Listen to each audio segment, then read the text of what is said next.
Hey, this is Chris here with Okanagan Peak Performance, and today I want to talk about grip in your deadlifting, and not whether or not you have a grip or not, but what type of grip you're using. And what we see sometimes is when people get to their maximal load and they're going to set up and they're going to do their last set, they go to an alternating grip. So one grip, one hand is an underhand grip and the other hand is an overhand grip.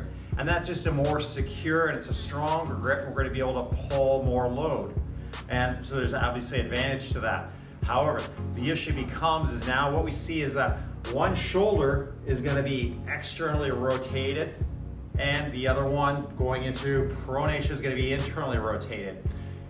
How that affects and relates to the whole kinetic chain is that when we take one shoulder, and not one shoulder, it happens with both shoulders, but when a shoulder is internally rotated, what we see happening is through the rest of the kinetic chain, we're going to see that the low back, the lumbar, and the pelvis, they're influenced by that. So you can try this as well. If you're standing there and watching it, you try it later. If you roll the shoulders forward and then start to turn the pinkies forward and internally rotate, that's going to start to create extension and a lumbar arch here. So from the side, as I'm going into that, I start getting a little bit of kyphosis there. As I start to externally rotate, you see how that changes now, the back changes. So the same way as if I take the feet and I'm rolling out to supination or into pronation, that influences the hip pelvis. The same thing happens here. I go to external rotation, I get more extension, more arch.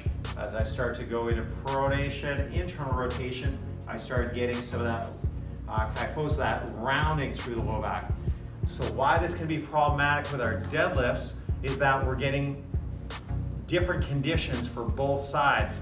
So on the side that is going to be that overhand grip and we're internally rotated and pronated with that, what we're saying is we're going to get more of that arch happening. On the opposite side for my left hand, as that's going into external rotation, now I'm getting a lot of arch forming.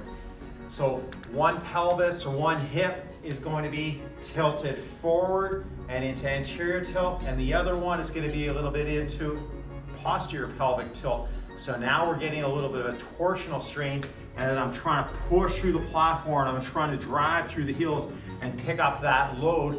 I'm getting twisting happening through the trunk, through the core, and coming down through the hip and pelvis.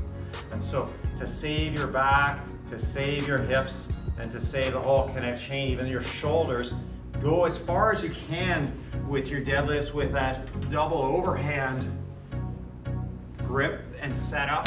And only when you get to your maximal load and where your grip starts failing you, alternate them and either alternate on every rep or on every set to try and balance that out.